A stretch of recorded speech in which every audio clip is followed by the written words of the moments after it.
안녕하세요. 매일 아침 말씀 묵상에 오신 여러분을 진심으로 환영합니다. 제9과 권세자들을 향한 선교 11월 26일 일요일 느부갓네살 기억절. 사람이 만일 온 천하를 얻고도 제 목숨을 잃으면 무엇이 유익하리요? 사람이 무엇을 주고 제 목숨과 바꾸겠느냐? 마태복음 16장 26절 말씀. 오늘은 다니엘서 4장을 중심으로 이런 질문을 던져봅니다. 하나님은 모든 사람에 대해 어떤 계획을 가지고 계시는가? 당시 최고의 권력자 바벨론의 왕도 하나님은 사랑하시는가? 오늘 우리에게 주는 교훈은 무엇인가? 하나님의 마음을 우리는 디모데전서 2장 4절을 통하여 발견하게 됩니다. 하나님은 모든 사람이 구원을 받으며 진리를 아는 데에 이르기를 원하십니다. 왜냐하면 이 땅에 존재하는 모든 사람들은 하나님의 자녀이기 때문입니다. 그래서 하나님은 어떤 특정한 사람을 위하여서만 당신의 아들을 주신 것이 아니라 모든 사람을 위하여 당신의 아들을 주신 것입니다.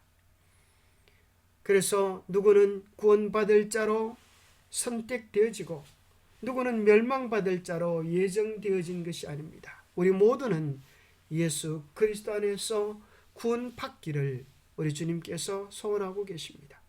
그래서 요한일서 2장 2절에도 그는 우리 죄를 위한 화목제물이니 우리만 위할 뿐 아니요 온 세상의 죄를 위함이라고 기록해 주고 있습니다. 제7일 안식일 예수재림교회는 보편 속죄를 믿습니다. 보편 속죄는 만인 구원론과는 다릅니다. 만인 구원론은 모든 사람이 다 구원을 받겠다는 것이지만 보편 속죄는 그리스도의 죽음이 구원받기로 예정하신 특별한 사람들만을 위한 것이 아니라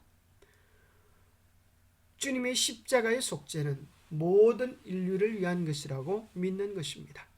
하나님은 모든 사람이 구원을 받으며 진리를 아는 데 이르기를 원하시기 때문에 예수님은 우리 죄를 위한 화목제물뿐 아니라 온 세상의 죄를 위한 희생제물로 자신을 드리셨습니다.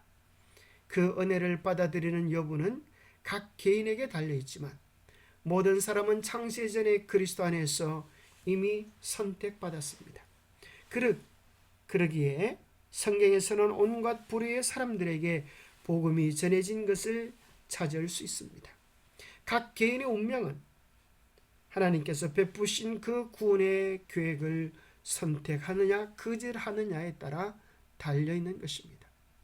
특별히 우리는 그 당시 다니엘서 4장에 나타난 하나님의 백성의 원수 최고의 권세자 바벨론의 왕 느부갓네살까지라도 하나님이 그를 사랑하셔서 그를 향한 하나님의 계획을 꿈을 통하여 보내셨음을 확인하게 됩니다.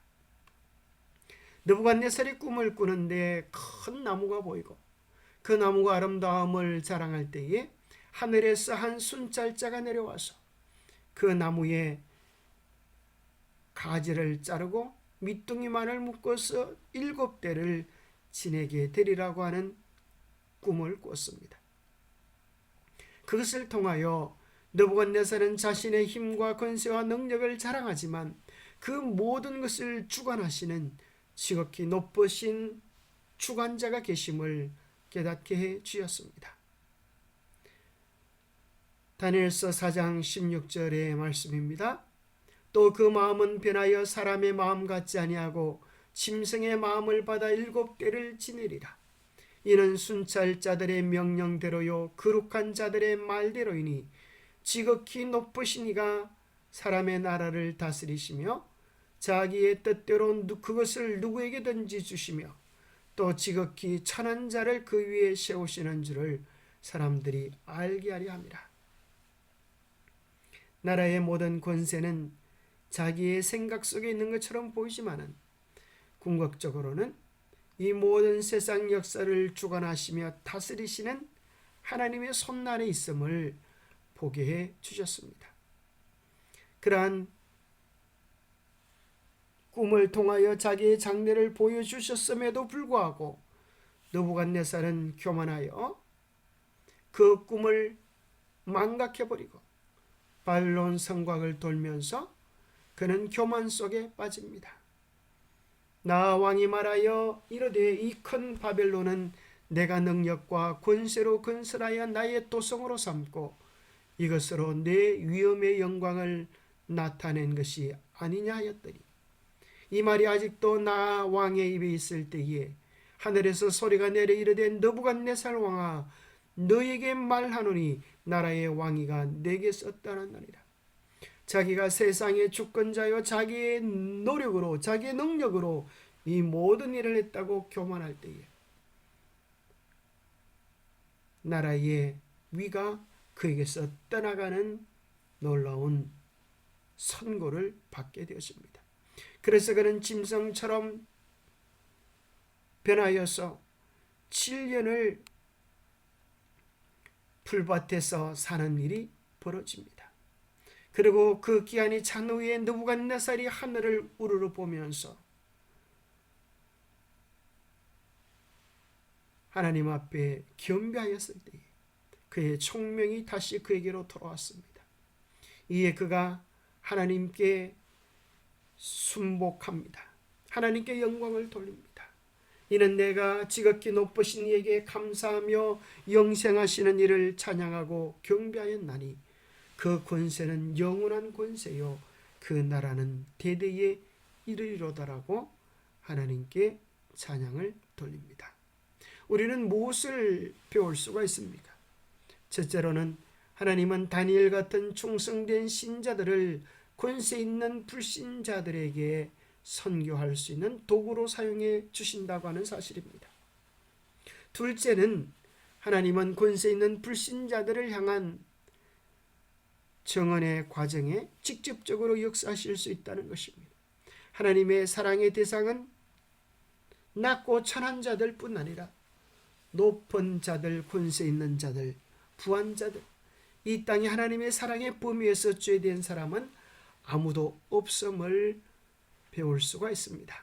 하나님께서는 자부심과 오만으로 가득 찼던 느부갓네살을 겸손하게 만드셨다. 느부갓네살의 이야기는 매우 극적이지만 부자와 권력자, 교만한 자를 낮추시는 하나님의 방법을 발견할 수 있게 되는 것입니다. 영감의 교훈입니다. 한때 교만했던 군주는 겸손한 하나님의 자녀가 되었고 압제적이요 거만하던 통치자가 현명하고 자비심이 많은 왕이 되었다. 하늘의 하나님을 멸시하고 모독하였던 그가 이제 지극히 높으신 이의 권세를 인정하였고 여호와께 대한 경외심과 그의 신하들의 행복을 정진시키고자 열렬히 노력하였다. 만왕의 왕이요 만주의 주이신 하나님의 견책하에 느부갓네살은 마침내 모든 통치자들이 배울 필요가 있는 공과, 즉 참된 위대함은 참된 인자함에 있다는 공과를 배웠다. 느부갓네살은 이러한 경험을 통하여 참으로 인자한 왕이 될 수 있었습니다. 기도하겠습니다. 하나님 아버지, 하나님께서는 언제나 공평하시며 모두를 동등하게 사랑하고 계심을 인하여 감사합니다. 하나님의 사랑의 범위에서 벗어난 자들이 아무도 없음을 말씀해 주시니 감사합니다. 이 땅에 존재하는 모든 사람들은 하나님께로 돌아온 자녀와 돌아와야 할 자녀들 뿐임을 깨닫게 하여 주시고 우리도 하나님의 심정으로 그들을 대할 수 있도록 도와주시옵소서. 우리의 마음속에 교만과 불평등이 있거든 용서하시고 버리게 하여 주시옵소서. 높은 자를 낮추시며 섭리와 은혜로 구원하여 주옵소서. 하나님만이 참된 왕이시니 항상 겸손히 섬기게 우리를 도와주시옵기를 우리 주 예수 그리스도로 머지하여 간절히 간구하옵나이다. 인생의 생사와 화복을 주관하시며 세상의 모든 주권자들을 다스리고 계시는 하나님의 존귀하심을 높여드립니다. 오늘도 주님의 권세 속에 평화와 기쁨을 맛보는 하루가 되시기를 축복합니다. 감사합니다.